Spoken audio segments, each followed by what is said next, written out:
Aujourd'hui, réveil très tôt les amis, puisque je me rends dans un endroit, j'aimerais prendre le premier train pour me rendre dans un endroit à 1 heure à peu près d'ici, un endroit très culturel, vous allez voir ça. C'est un criquet. La campagne profonde les amis, il n'y a que des montagnes et des petits champs. Ça c'est Aizu Wakamatsu. Et je peux vous dire là devant moi, c'est très franchement extraordinaire.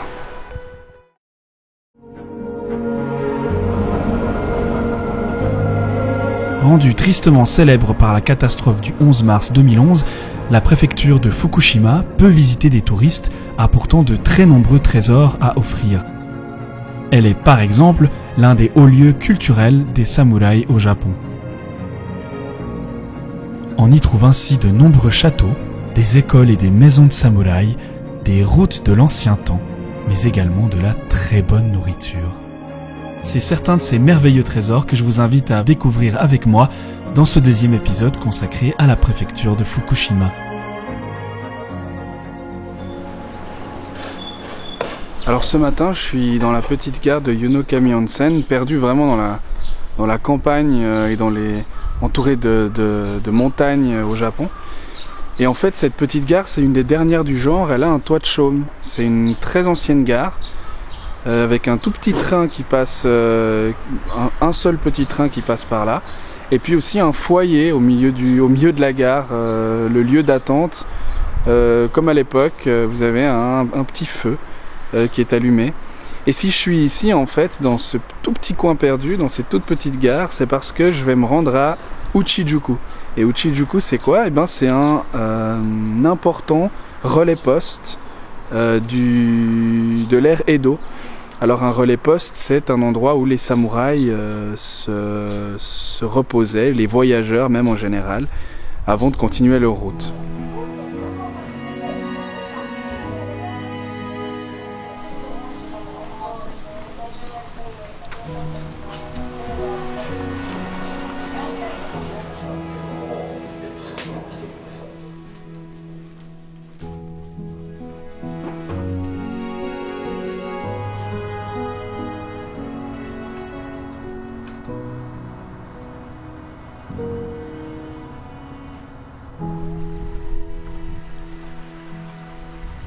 Et je suis arrivé à Uchijuku. Uchijuku, c'est un lieu très important de la région puisque c'est un ancien relais poste pendant l'ère Edo qui commence donc à peu près au XVIIe siècle et se termine au XIXe siècle.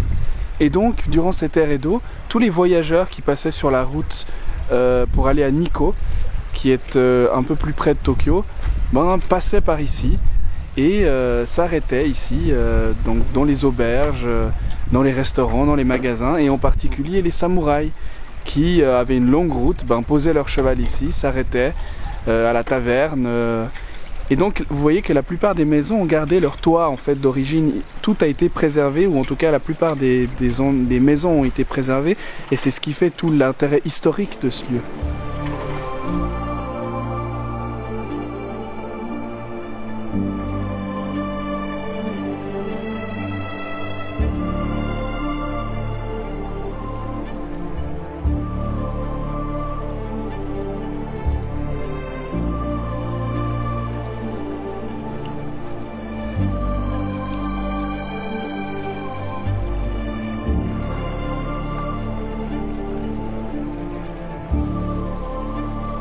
Franchement, on est vraiment plongé, immergé dans la culture du Japon et féodale, et du coup vraiment c'est assez cool. Et là vous voyez, ils sont en train de complètement refaire le toit à la façon de l'époque. Alors pas avec les mêmes outils, mais ils utilisent les mêmes matériaux. Parce que le toit, forcément avec le temps il se dégrade.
ですから。でもイタリア人です。あ、そう。Et là, je vais manger le petit dongo fait par la mamie, donc ça peut pas être fait plus maison que ça.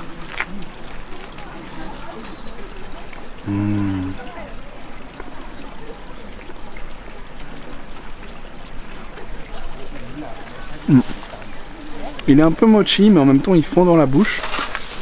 Et puis il y a la sauce miso autour. C'est grandiose.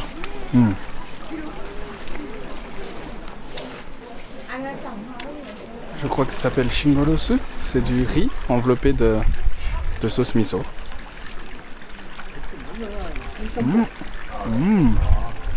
Très spécial, mais pas mauvais.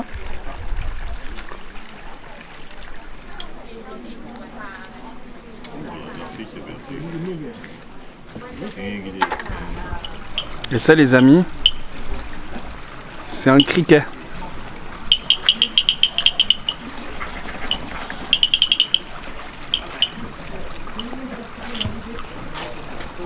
Ça a le goût de feuilles trempées dans de la sauce miso. C'est pas très bon.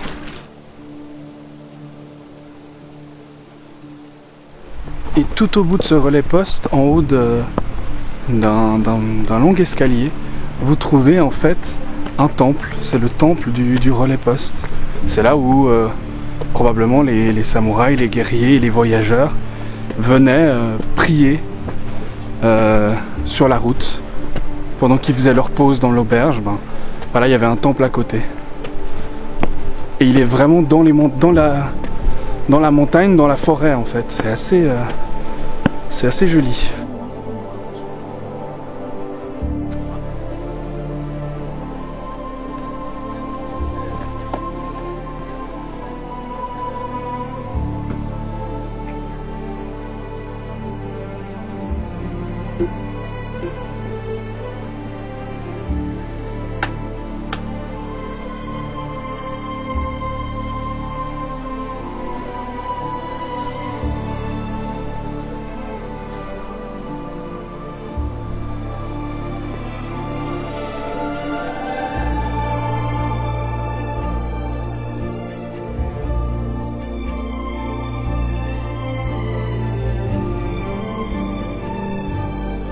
En automne, avec le koyo, le rougissement des feuilles, et puis les momiji, donc les feuilles d'érable qui deviennent rouges, embrasées, jaunes, oranges.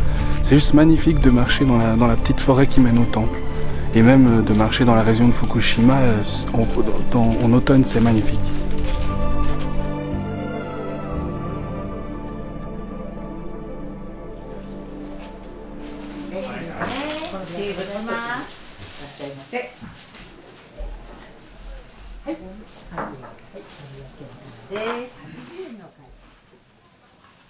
Je suis là dans un petit restaurant avec des tatamis partout par terre.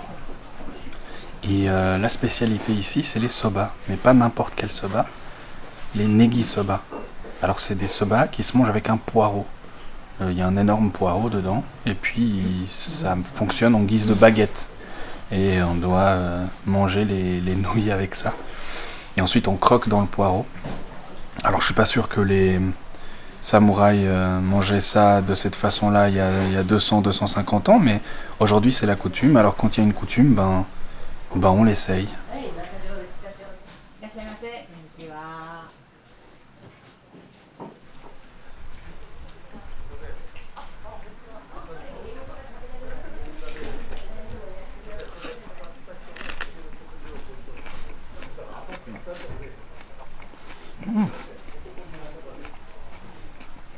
C'est un peu fort le poireau, mais c'est bon.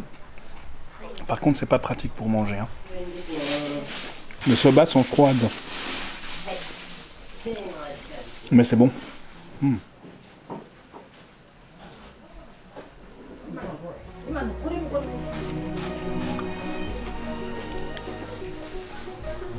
Écoutez, c'est sur ce repas, ma foi, assez intéressant, en tout cas très culturel. On ne pouvait pas faire plus immergé dans la culture ici de Aizu, que je retourne sur Aizu Wakamatsu pour continuer ma visite. Je quitte Uchijuku et cette fois on va aller encore plus en profondeur dans la culture et dans les secrets, non, dans la culture des samouraïs. Émerveillé par la découverte de ce Japon ancestral, je décide de me diriger à nouveau à Aizu Wakamatsu pour découvrir, entre ville et campagne, d'autres aspects de la culture des samouraïs. On m'a dit de suivre la route, mais c'est ça la route? Parce que ça c'est pas vraiment une route en fait. Enfin, c'est une drôle de route quoi. C'est un petit peu... Mais mec, c'est la forêt ça. Ok, bah let's go dans la forêt. Hein. Et donc après cette visite de l'ancien relais poste Uchijuku, je suis de retour à Aizu Wakamatsu pour visiter une ancienne résidence de samouraï. Alors pas n'importe quelle résidence parce que c'est une résidence d'un samouraï qui était très riche dans la région, d'un des plus riches. Mais on va y trouver quand même les pièces assez classiques des résidences de samouraï. Et là je vous avoue que je suis un peu perdu. Ah, je crois que c'est ça. Je suis un petit peu dans la forêt en fait. C'est Google qui m'a amené ici. Ah, la résidence s'appelle Aizu Bukeyashiki. Et je crois que c'est par là, mais on peut pas vraiment être sûr de tout là. Il y a un cimetière.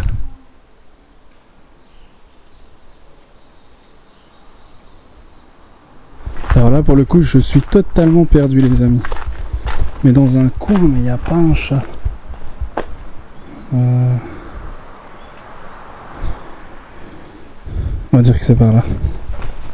Konnichiwa. Je crois que c'est par là. Mais je suis même pas sûr. Regardez-moi ça, il n'y a vraiment rien. Enfin, il y a des petites maisons quoi. On est vraiment dans la campagne. Enfin même la montagne en fait. Parce que si vous voyez autour, il n'y a que des arbres et des montagnes. Et regardez-moi ça, c'est beau hein.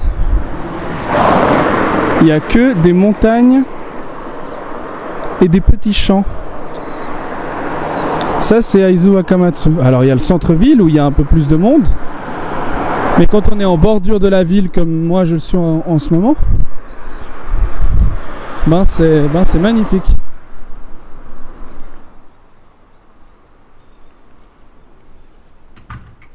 Alors derrière moi, ma prochaine étape sur la route des samouraïs.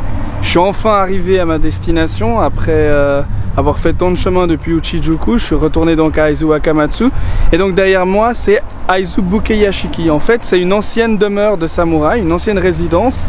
Mais c'était un samouraï assez riche. Donc c'est une grande demeure, une grande résidence. On y trouve plein de choses. Et je voulais pas finir ce voyage sans avoir vu au moins à quoi ressemblait la maison d'un samouraï. C'est parti. Aizu Bukeyashiki, littéralement la résidence de samouraï d'Aizu, servait de quartier généraux pour le plus important et le plus haut gradé des samouraïs, ainsi que sa famille, ses employés et ses servants. Le bâtiment original a malheureusement brûlé durant la guerre du Boshin en 1868, mais il a été depuis reconstitué à l'identique. Afin d'être aussi fidèle que possible au bâtiment d'origine, les restaurateurs ont utilisé du bois de cèdre et de cyprès et ont pourvu la demeure de meubles authentiques et d'effets personnels d'armure afin de recréer l'atmosphère d'une maison de samouraï de l'époque Edo. On y trouve une bonne douzaine de chambres, de pièces et de sections, comme par exemple un vaste jardin, une chambre pour invités, un salon de thé ou encore un terrain de tir à l'arc.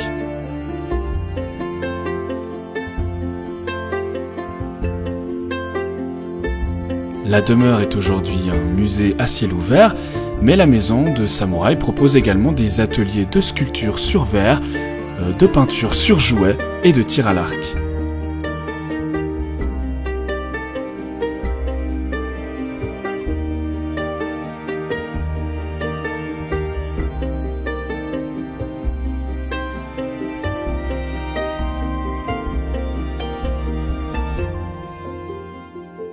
Ma dernière étape dans ce voyage à Aizu Wakamatsu se trouve là-bas en haut. C'est le mont Imori. Je pense que c'est l'endroit idéal pour terminer ce voyage autour de la terre ou d'un des berceaux des samouraïs, parce qu'il s'y est passé une histoire assez triste et à la fois intéressante.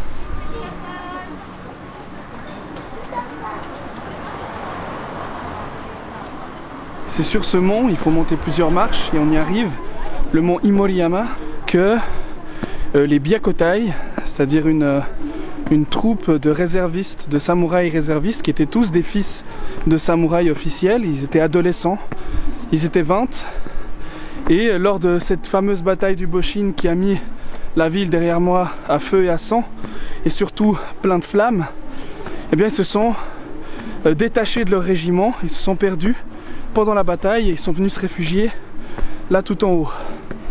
Et il s'y est passé une histoire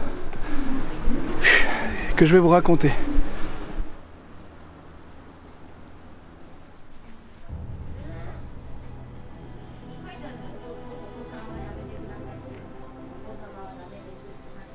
C'est donc sur le mont Imoriyama que ce groupe de 20 adolescents samouraïs qui étaient formés à l'école Nishinkan se sont réfugiés pendant la bataille parce qu'ils se sont détachés de leur régiment. Mais c'est aussi ici que, sur cette petite montagne de 314 mètres qui surplombe la ville, ils ont vu cette ville en flammes pendant la bataille. Et en fait, lorsqu'ils ont vu que la ville était en feu, ils ont cru que le château aussi était en feu, ce qui n'était pas le cas. Ils ont cru que les dernières défenses de Aizu, parce qu'ils se battaient donc pour le seigneur local contre l'empereur, étaient brûlées. Et qu'est-ce qu'ils ont fait? Ils ont décidé de se donner la mort, de se planter leur sabre. 19 d'entre eux sur les 20 ont réussi, le 20e a échoué. Et donc cette troupe qui se battait pour les forces d'Aizu durant la bataille du Boshin est morte ici, sur ce mont. Et on trouve donc leurs dépouilles dans le cimetière derrière moi. C'était tous des adolescents de 16 à 17 ans. Et le dernier a survécu, il s'est fait soigner par un paysan du coin.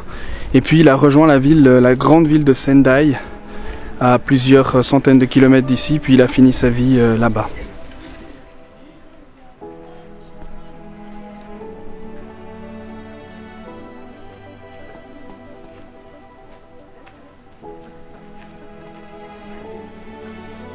Et c'est donc devant ce cimetière où résident les dépouilles des 19 samouraïs qui se sont suicidés que se termine mon voyage à Aizu Wakamatsu, sur ce mont Imori qui surplombe la ville. Bien entendu, mon voyage au Japon ne se termine pas, ni même à Fukushima, puisque mes 2 prochains jours, je vais les passer encore ici, dans la région, dans la préfecture de Fukushima. Mais en tout cas, je termine cette histoire, ce petit voyage autour de la terre des samouraïs, ici, sur cette montagne. Et je pensais que c'était un bel endroit pour terminer cette aventure à Aizu Wakamatsu.